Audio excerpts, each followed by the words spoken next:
the point is that whoever is advanced, what's the use of having a male guru if the male guru is not above the Anartha Nivritti platform even? Then he's not actually guru, he's guru Abbas. If he's Vaishnava Abbas because he's not chanting Shuddhanam, then he's guru Abbas. All Vaishnavas or Vaishnavis are gurus. They're just different degrees of empowerment, depending on their particular status. If they're Kanishta Adhikaris, they're not actually Vaishnavas. So they cannot actually be guru. They can be guru Abbas.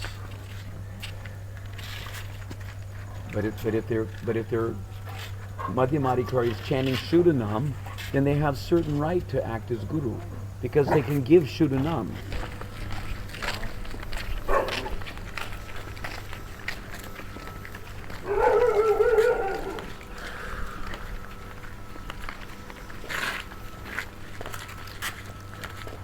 The point is that advancement is required. Otherwise, if there's meager advancement, then how are you going to help? If your hands are tied, how are you going to help untie the hands of another Buddha Jiva? Yes. Therefore, the recommendation is that before one ventures to become guru or act as guru, he should be on the Uttamadhikari platform, at least from the stage of bhava onward. Because from the stage of bhava, one is considered to be practically above the influence of the three modes of material nature, situated on the spiritual platform. Therefore, Shrotriyam Brahmanishtam. Brahmanishtam means he's fixed on the spiritual platform.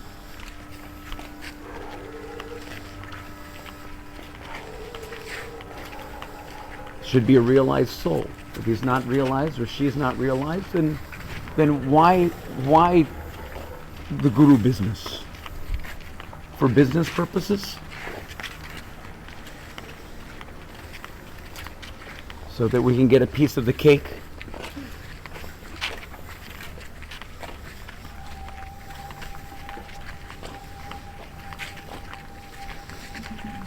Then it's definitely not like Amaragya Guru Haya Tara Desh. One has to have the ability to deliver. He has to be empowered. Empowered means Krishna Shakti. Krishna Shakti bine nahi kare pravartana.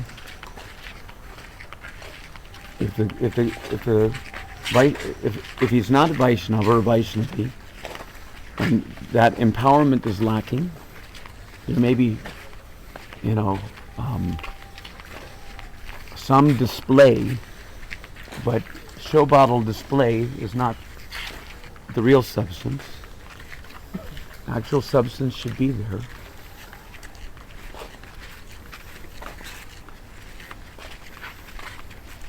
Then the thing is substantial.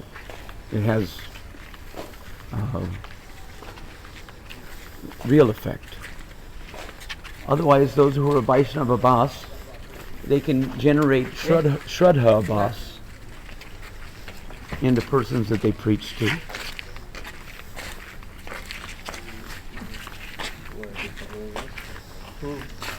Because the whole idea of becoming or acting as guru, the whole idea is to disseminate, to act as an agent for the dissemination of Krishna's Kripa Shakti. Yes.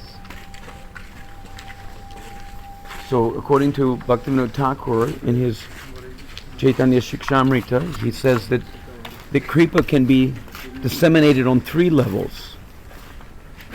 As a sadhaka, we're going this way.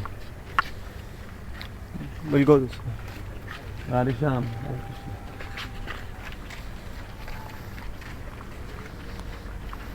As a sadhaka, from the stage of ruchi, meaning that one is chanting Shuddhanam.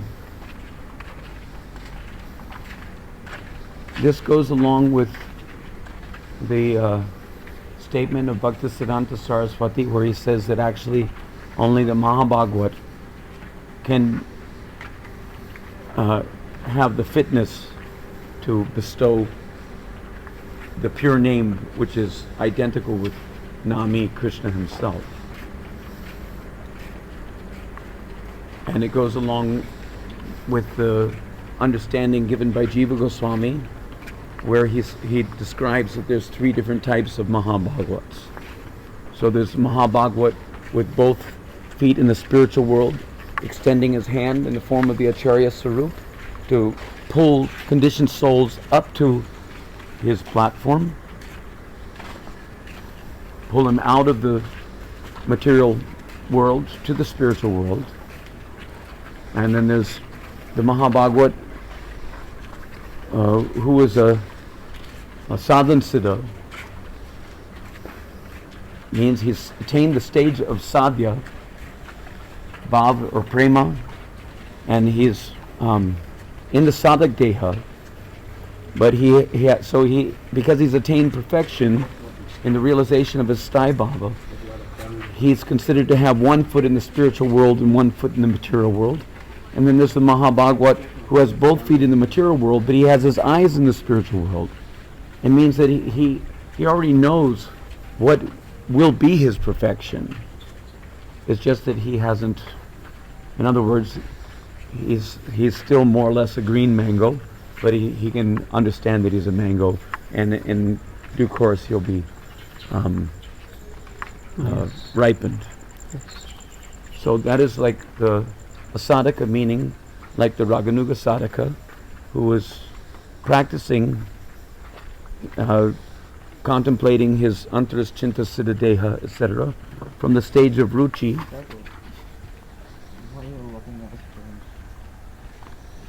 From the stage of ruchi means he's still madhyamadikari.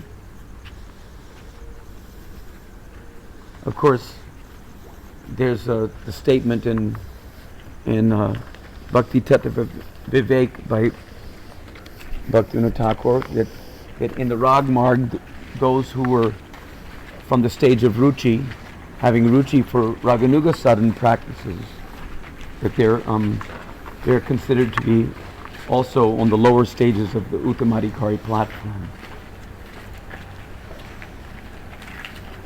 In any case, who is chanting Shuddhanam can bestow Shuddhanam. So who is chanting Shuddhanam is a pure devotee, and according to Chaitanya Shikshamrita, that sadhaka who is chanting Shuddhanam, he can generate pure devotional shraddha in the heart of any ordinary man. And on another level, the Bhavuka or the Bhava Bhakta can immediately generate ruchi. Just like if there's someone who's speaking with Bhava, then those who are hearing, he can immediately create taste in them for hearing Krishna Katha. And then there's the Premika Bhakta, who can immediately pull someone up to his own level. So if someone is acting as guru on one level, he may generate pure devotional shraddha if he's a pure devotee. But if he's not a pure devotee yet, because he's not chanting Shuddhanam yet, then he's not going to do very much in the matter of creating pure devotional shraddha in anyone. Likely what happens is, because of his lack of clarity, he has the tendency to confuse the disciples, and the disciples generally get a distorted image, get the wrong idea, and it may take them a long time to actually come around to understanding what is the actual pure devotional siddhanta, as even a basis for their. If he has pure devotional shraddha, even, that means that he's a pure devotee in the making, So to a certain extent, he can understand the Siddhanta, and he can share that on one level or another. But still, he's not, considered to be empowered because the pure name only is having included all of Krishna's antaranga shaktis. So, without having the pure name, then where's the question of Krishna Shakti, Vine Nahi Tara Pravartana? Where's the question of him having the power to propagate the Sankirtan movement? He's not going to be able to propagate the Sankirtan movement. He's not going to be able to, generate, let's say, further generations, so to speak, or create further generations of pure devotees. Propagation work means to disseminate something to someone, to inculcate pure devotional Shakti into the hearts of the people that come into his association. Anyway, just to wrap that point up, that it's not a question of what kind of body, external body, the soul has. That is not what qualifies one as being guru or any of these things. What qualifies a person as being guru is whether or not that person is advanced in spiritual realization. If he's a God realized or she is a God realized soul, then certainly there's fitness for acting as guru of anyone. There's not a question of he or she or any of these things. These are all mundane considerations. But so if we're thinking that only men can become gurus, but then the next question is, are they actually acting as guru? Are they actually Vaishnava? If they're not yet Vaishnava, then what is their right to act as guru? First become Vaishnava, then act as Vaishnava guru. And Vaishnava means there's Madhyam Vaishnava and there's Uttam Vaishnava. Kanishta Vaishnavas are not actually Vaishnavas. They're Vaishnava Praya. They're like Vaishnavas, but they're not Vaishnavas. So you can hardly expect to make easy advancement to the goal of life under the insufficient guidance of Kanishta Adhikaris and Madhyam Adhikaris who are not yet evolved to the Shuddhanam Bhajan platform.